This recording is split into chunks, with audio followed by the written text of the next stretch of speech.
Hello children. Now yesterday we have done revision of lesson number 2 part 1. In that I have done till small intestine. I hope you have revised it properly because this chapter is coming in your PT1. So we will be revising it again and again so that it gets thorough to you. I know you are missing us. We also are missing you. So now we'll continue from the revision number part 2. Now see lesson number 2, the nutrition animals. So yesterday we have done till small intestine. Okay, I told all the juices of liver, pancreas, stomach, they all go in small intestine. That's why we say small intestine, what takes place? Complete digestion takes place in the small intestine. Complete digestion.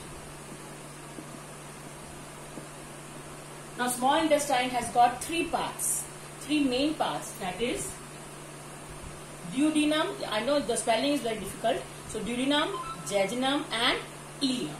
So duodenum, D-U-O-D-E-N-U-M, duodenum, jejunum and ileum. These are the three main parts of the small intestine. So what is special in the small intestine? क्या होता है ऐसा इसमें कि इसी में complete digestion होता है. ओके, आपको बताया था स्मॉल इंटेस्टाइन कितनी बड़ी होती है. स्मॉल इंटेस्टाइन छोटी होती है पर वो लंबी होती है क्योंकि वो अरेंज होती है इस कॉइल्स में. So how much length is that? 6 metre. So it is arrange in this way in the digestive system like this. Okay, अब इन दिस स्मॉल इंटेस्टाइन इसके अंदर क्या होता है? इसकी फिंगर लाइक प्रोजेक्शन होता है inner wall. I am just taking a part of it. ये पार्ट लिया मैंने एक स्मॉल इंटेस्टाइन. तो इसके अंदर क्या होते हैं? ऐसे फिंगर लाइक प्रोजेक्शन. क्या काम करते हैं ये? दिस फिंगर लाइक प्रोजेक्शन क्या करते हैं? They increase the surface area. अब सरफेस एरिया मतलब जगह को बढ़ा देते हैं. जब जगह बढ़ जाती है तो क्या होता है? ज्यादा से ज्यादा ऑब्जॉर्प्शन होता है. तभी हमने बोला था स्मॉल इंटेस्टाइन के अंदर ही क्या होता है? ऑब्जॉर्प्शन और assimilation. Okay, I just rub it and do it. I just make a clear diagram.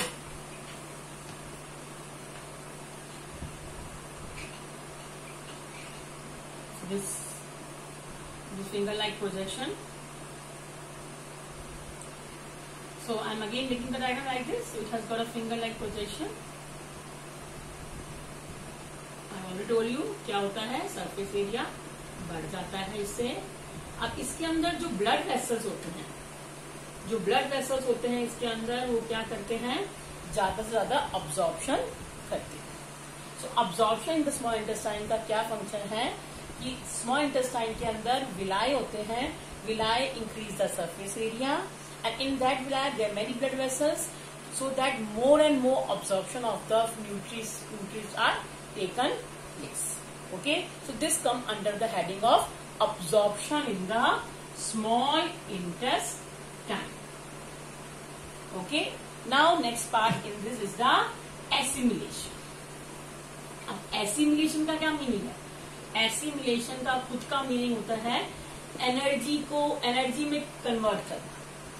Okay, अब हमने जो भी फूड को ऑब्जर्व किया है, हमारा जो फूड जो भी ऑब्जर्व हुआ है वो कहाँ जाता है?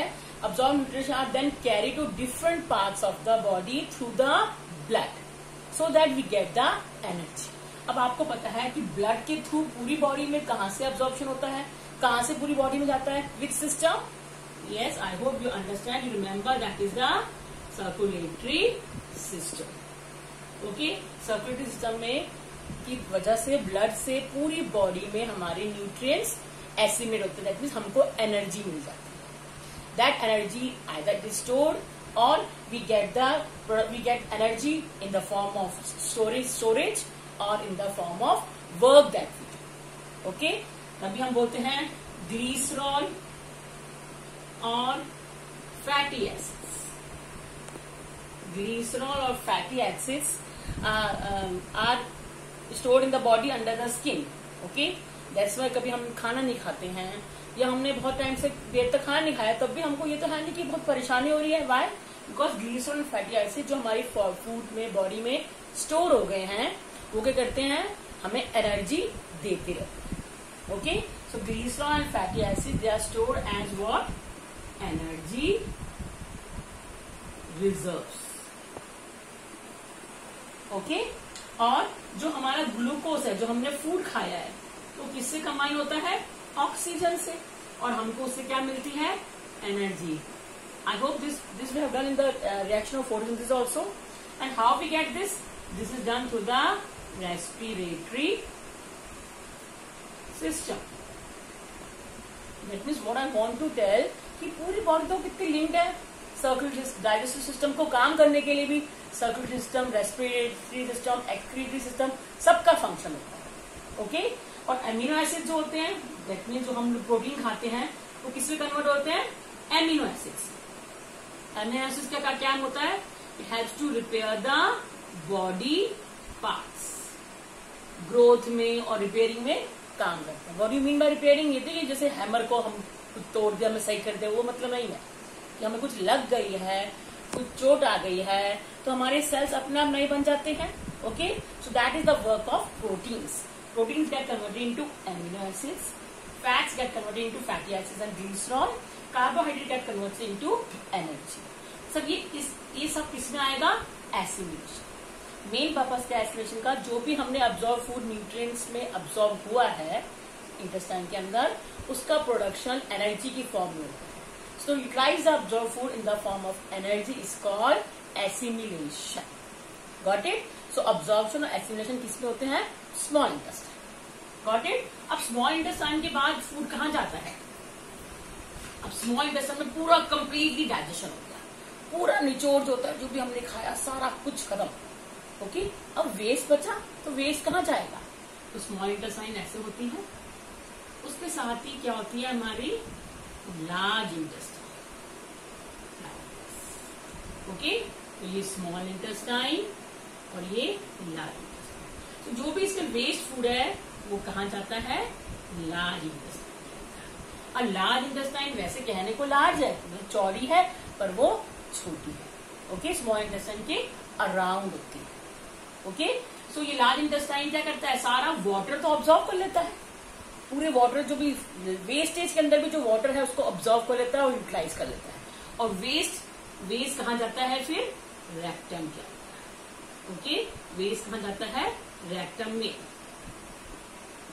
और rectum is like a bag like structure, और फिर एनस के through in the form of faeces, don't feel shy.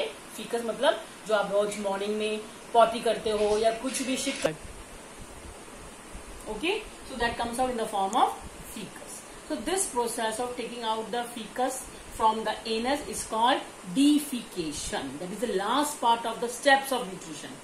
याद है ना, 5 स्टेप्स होते हैं न्यूट्रिशन के, इंजेशन मुंह में लेना, डाइजेशन कॉम्प्लेक्स फूड को सिंपल सब्सटेंस में कन्वर्ट करना, ओके, फिर उसका अब्जॉर्प्शन, दैट मीन्स कैसे न्यूट्रिएंट्स स्मॉल इंटेस्टाइन में अब्जॉर्ब हुआ, फिर उसको कैसे एनर्जी में हमने यूज किया एसिमिलेशन, और फिर कैसे वेस्टेज हमारी बॉडी के बाहर आएगा, that is called egestion. I hope you have remembered. Now you can go through the book. In the book you can see this, run through.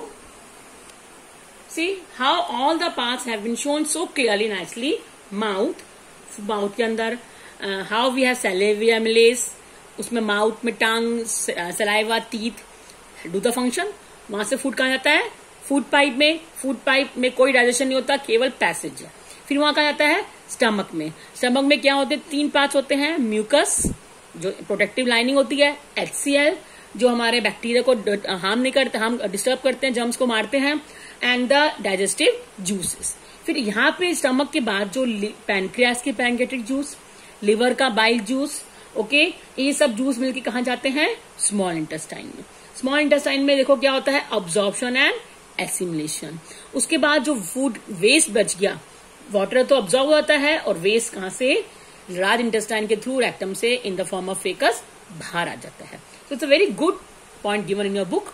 Okay, so this is the whole digestive system in our body. Okay, now I hope you have understood it clearly. Then also, if you have any of the problem, we'll be doing the live classes. Please be ready with your queries, problems.